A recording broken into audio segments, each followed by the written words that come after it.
Mga kaigsuon ng Bulanon.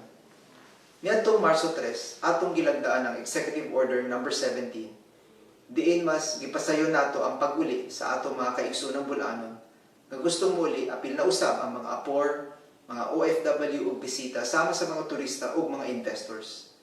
Ang atong mga lagda ug polisiya pinasubay sa IATF Resolution number 101. Gikan sa atong pagpatuman sa bagong lagda, daghan na usab ang nakapauli. Naghimo kita og monitoring sa mga kalungsuran o gi-review ang implementation niini.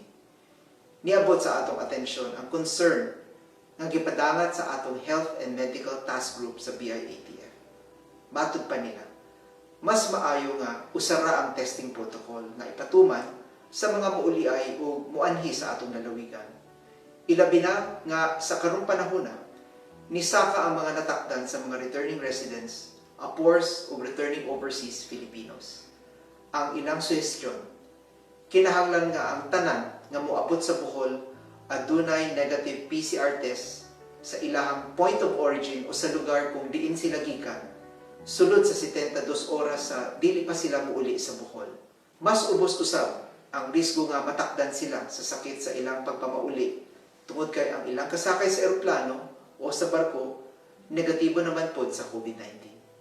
Busa, karong adlaw, atong gipirmahan ang Executive Order number 17A nga nagtakda sa usa ka testing protocol alang sa tanan nga moanhi o mosulod sa atong lalawigan.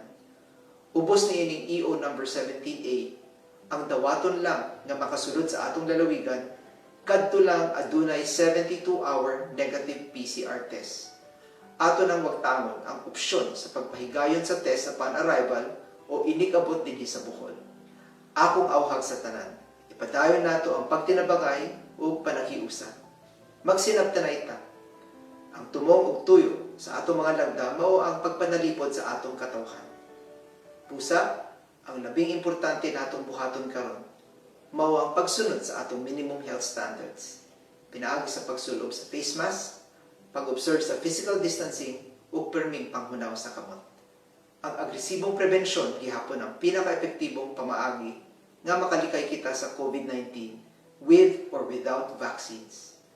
Hinaut nga ang Diyos na labing gamhanan, magapanalangin ka nato kanunay. Daghang salamat ug God save Bohol.